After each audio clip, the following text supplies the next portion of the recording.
Hello, welcome to my channel. I'm Tiffany, a retired librarian turned homeschool mom.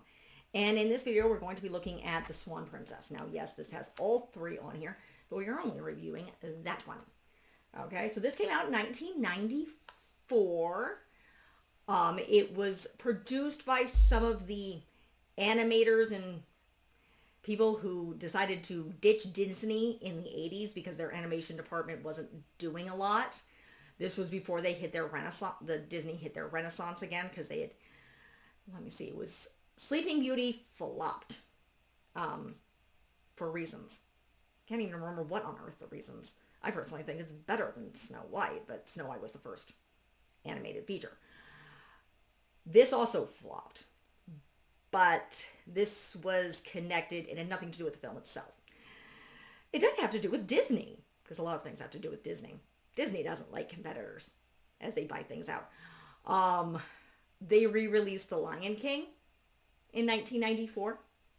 So on top of that, this was also competing with something with the Santa Claus, Pulp Fiction. I think Leon the Professional was also out, though that's not a children's film. But mostly, this was done in by Disney because Disney. And they were pissed because, their animators left. They do not own this, though. Both, one of the other most famous people who left Disney's animation studio was John Booth. He's done a few other things, but his company was eventually, including Anastasia and Thumbelina, and a few other things. They were bought by, I think, 20th Century Fox, that was then bought by Disney. So Disney now owns them. I thought they owned this, but this was made by somebody different. Now, back to what this is. So this is a animated film based on the Russian ballet Swan Lake. This has a happy ending. Swan Lake does not. And of course, obviously, they add more to this, and this is not a ballet. It's a children's animated film. So, in this film, you have Odette, who is a princess, and Derek. When Odette is born, in fact, remember correctly, we just watched this. There's no mother for her, and we have no idea where the heck she came from. It's like, father was getting older, he didn't have an heir, and all of a sudden he has a daughter.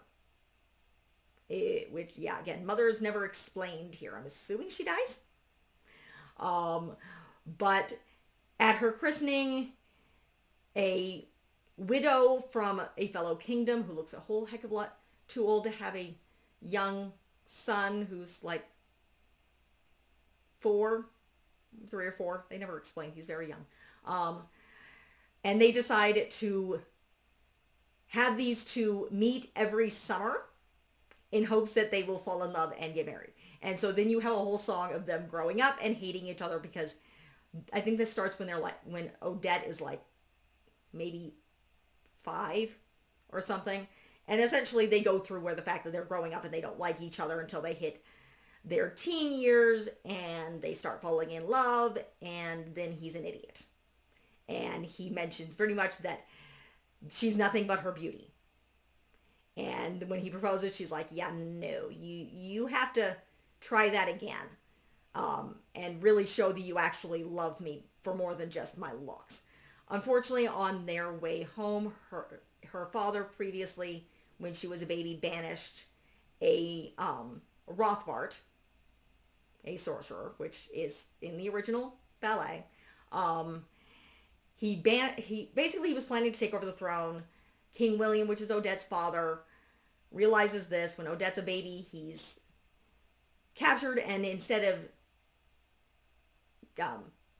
he banishes instead of killing him, which he should have. And the guy's a sorcerer, just like in the ballet. So on their way home after Odette declines the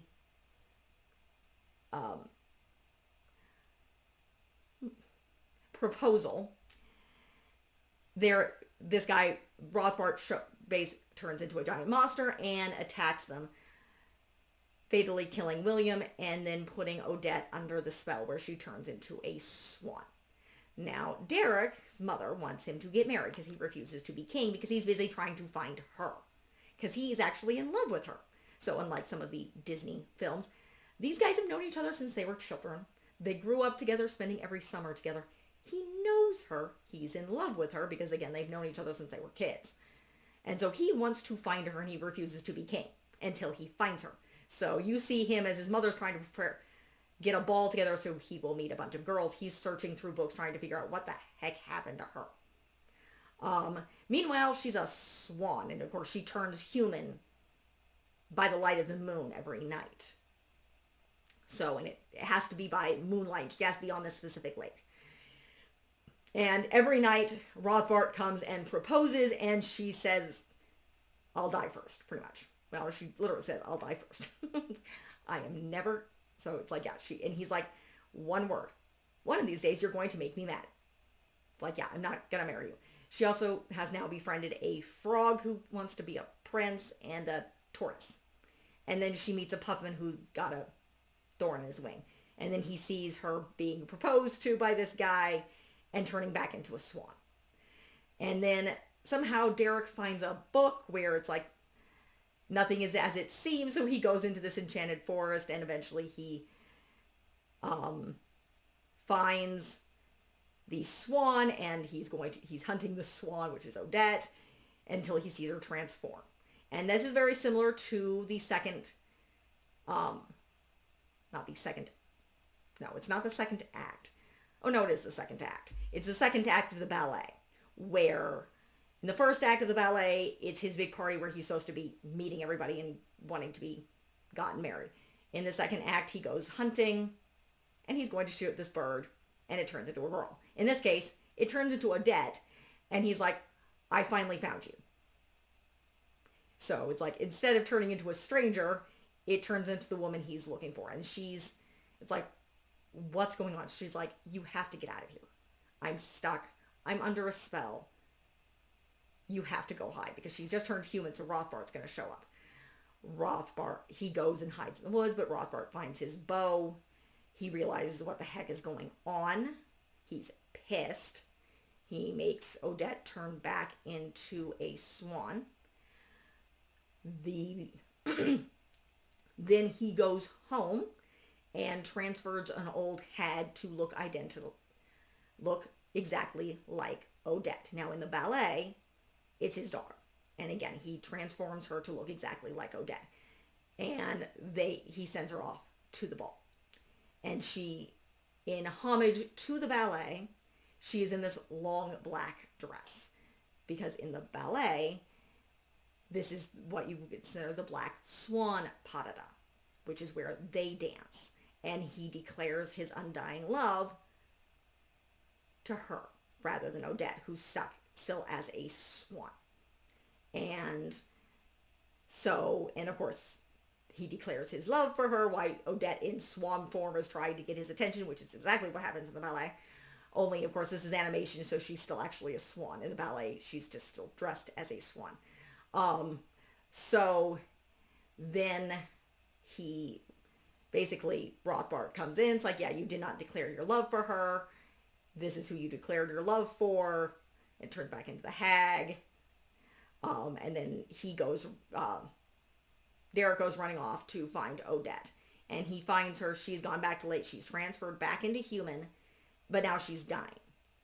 So now in the ballet, which they're not going to put in a children's film, this kind of happens, but she's not dying. But she's just going to end up being a swan. The moment the sun rises, she's going to end up being a swan forever. So she commits suicide. Now in some, again, versions of the ballet, they do it together. But Rothbart is pissed. In this case, Derek comes, he finds her, she's dying. And Rothbart shows up, basically Derek starts yelling, then Rothbart shows up and says, fine, you can have her if you defeat me. And he turns back into a giant monster. And there's a whole big battle, and he drops his bow in the lake, and the puffin and the turtle have to get it. They get it to the frog, who gets it to him, but he doesn't have an arrow. Then his friend and kind of his squire is about to shoot the monster, he shoots the arrow, Derek grabs it, and then he shoots the monster. So Rothbart is now dead. Per typical Disney, the monster is dead. Odette is free. She wakes back up. They get married. Happily ever after. As typical Disney movies go. Though this is not Disney, that it's close enough to Disney. It's Disney formula. It's a princess movie. I watched this with my daughter. She's like, is he going to kill the monster? It's like, of course he is. It's like a Disney film. It's a children's movie. It's going to have a happy ending. They get married. They live happily ever after. So, and typical of Disney, her parents are now dead. And again, I have no idea what the heck is going on with the mother in this. But typical Disney film, one of the parents is always missing. All of them. Let's see. Snow White, both parents are dead. Cinderella, both parents are dead. Sleeping Beauty, both parents are not dead. And that's the one that bombed. Let's see. Little Mermaid, mother's dead. Beauty and the Beast, mother's dead. Mulan, nope. Both parents are alive and on. Aladdin, mother's dead. They like to kill off mothers. Strangely enough, the Prince and the Frog, it's the father. You do see him briefly. Then he's also dead. They kill off the parents. Way too often in the Disney films. But that's a running joke with the parents. In fact, Frozen, they kill off both parents. Though strangely enough, in Tangled, both of our parents are actually alive. It's unusual. This is a really... Okay, back to this. I enjoy this. Okay? It's fun. I have not watched the other two. I doubt they're direct-to-video sequels. This is typical of the 90s. Disney was doing the same darn thing. But this was... It's entertaining.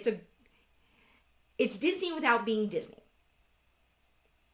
Because, again, why it's not technically Disney, it's made by animators who worked for Disney, who were irritated, rightly so, with Disney. And then, of course, it bombed at the box office because Disney. It's Disney. They did this, if you watch my, trying to think, an old video. I did an old video on Fern Gully.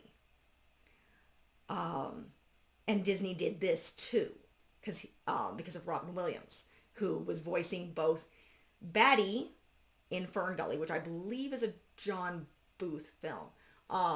So Disney now owns it anyway. But he was also voicing the genie.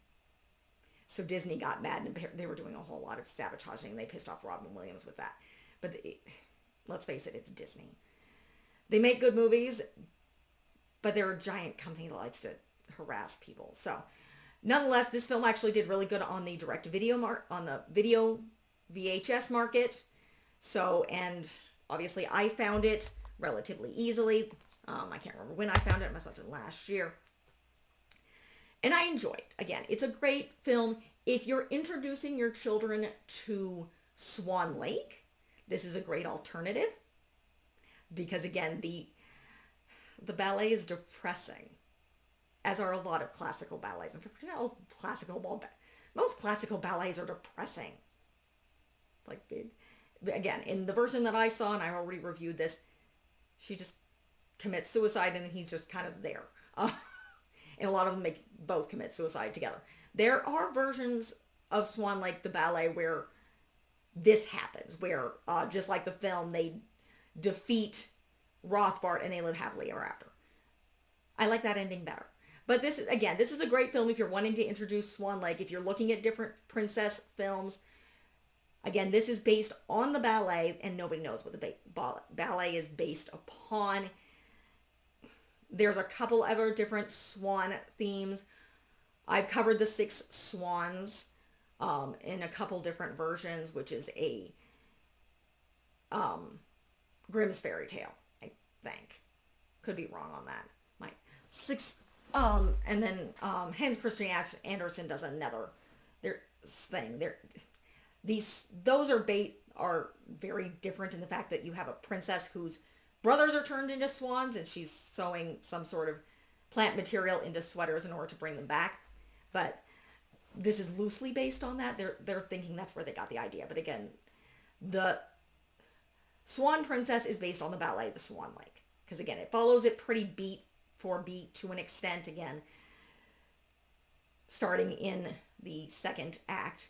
So, but I enjoy this. Again, this is actually one of the rare princess films where they grow up together. So he's looking for her because he's in love with her, because he's fallen in love with her over, I'm guessing she's about 16.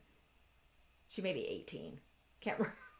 Over the various years, they've been meeting every summer. They've literally spent every summer together since he was like maybe 8.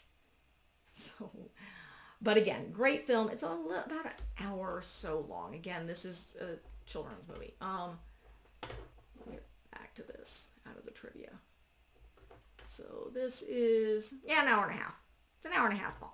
It's an hour and a half long. So typical children's film. One of these days, maybe I'll film the extras. But that is really it for this review. I do recommend it. It is rated G. It's definitely a family film because you have Derek and you have Odette. There's fighting scenes. There's monsters. So it will fit as a halfway decent family film. Teenagers roll their eyes at a lot of things. So I have no idea how a teenager would watch this. So, and I can't experiment on my 13-year-old niece. She'd probably just roll her eyes at it because that's what teenagers seem to do these days, at least in our culture. So if you like what you see, be sure to like and subscribe. I will continue with more Swan stuff throughout the month of November. I'm probably doing some mystery stuff in December. And then next year, we're going to be doing a lot of history. So we're going to be covering a lot of American Girl doll stuff, from their books to all sorts of other history involved. So like and subscribe, leave a positive comment if you have one, and I will see you next time. Thank you.